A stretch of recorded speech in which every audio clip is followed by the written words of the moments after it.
Hello সবাইকে, কেমন আছো তোমরা সকলে? আশা করি তোমরা সকলে ভালো আছো। আমিও অনেক ভালো আছি। আজকে একটা লাইট সবজি নিরামিষ রেসিপি নিয়ে এলাম। যদিও এটা আমি বাড়িতে বানাচ্ছিলাম নিজেদেরই জন্য, তো সেই ফাঁকে ভাবলাম তোমাদেরও একটু ছোট্ট করে শেয়ার করে ফেলি। তো দেখো, ধোকলা দিয়ে আজকে সবজি রেসিপি করছি। ধোকলা, আলু আর পটলগুলোকে ভালো মতো কেটে ধুয়ে রেখেছি। ওই ধোকলাটা কিন্তু বেসমের। ওটা বানিয়েছি 1 কাপ সুজি, 2 কাপ বেসম আর দিয়েছি ইনো। পরিমাণ মতো নুন, হলুদ, জল দিয়ে ভালো করে ফেটিয়ে নিয়ে একটা কড়াইয়ে জল দিয়ে আর স্ট্যান্ড দিয়ে আমি ভালো করে ভাপিয়ে নিয়েছি। ব্যাস, তারপরে ঠান্ডা করে কেটে নিয়েছি। এদিকে দেখো, কড়াই বসিয়ে দিয়েছি। কড়াই দিয়েছি সাদা তেল। সাদা তেলটা গরম হলে দিয়েছি পটলগুলো দিয়ে হালকা হলুদ গুঁড়ো দিয়ে ভালো করে এবারে ফ্রাই করে নেব।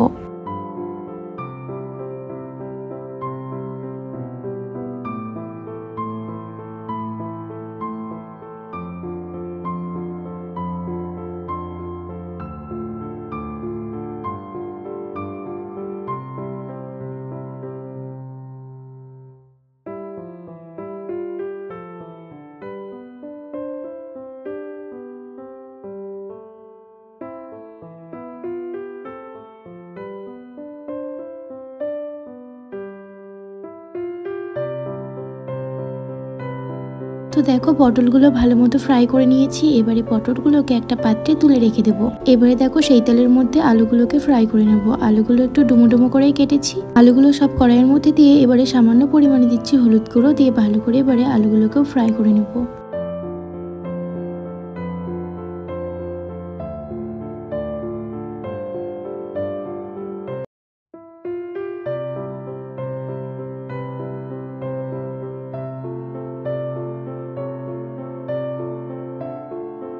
তো দেখো, আমার কিন্তু আলুগুলো ভালো মতো ফ্রাই করা হয়ে গেছে। এবারে সেই তেলের মধ্যে দিলাম 5 ফোড়ন, তেজপাতা 2টো, দিয়ে হালকা করে একটু নাড়াচাড়া করে এর মধ্যে মশলা অ্যাড করব।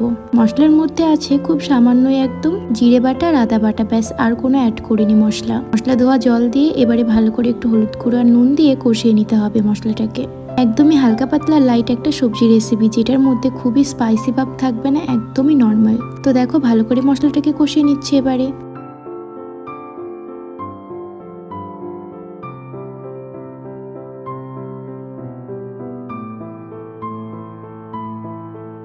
তো দেখো, মশলাটা পুরোপুরি কষিয়ে নিয়েছি। এবারে দেখো, ফ্রাই করা সবজিগুলোকে আর ধোকলাগুলোকে ভালো করে ভেজে রেখেছিলাম সেগুলো সব আমি অ্যাড করে দিয়েছি। দিয়ে ভালো করে এবারে এটার সঙ্গে মশলাটাকে আবারও কিছুক্ষণের জন্য কষিয়ে নেব।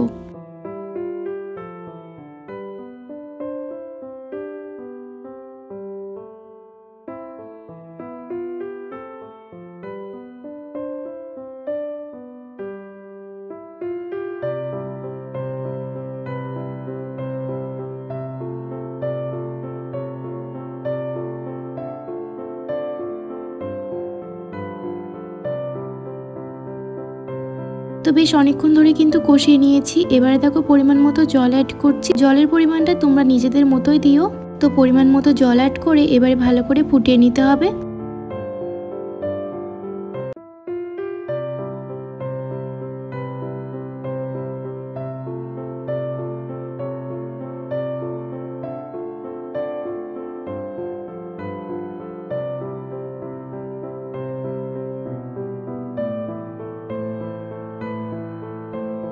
তো দেখো, অনেকক্ষণ ধরে ফুটিয়ে নেওয়ার পর এরকম একটা লুক এসেছে, সুন্দর একটা গ্রেভিও হয়েছে, বেশ মাখা মাখা ভাব হয়েছে। এবারে কিন্তু আমি গ্যাসটা অফ করে দিয়েছি। রেসিপিটা ভালো লাগলে অবশ্যই বানিও। আজকে এতটুকুই, টাটা।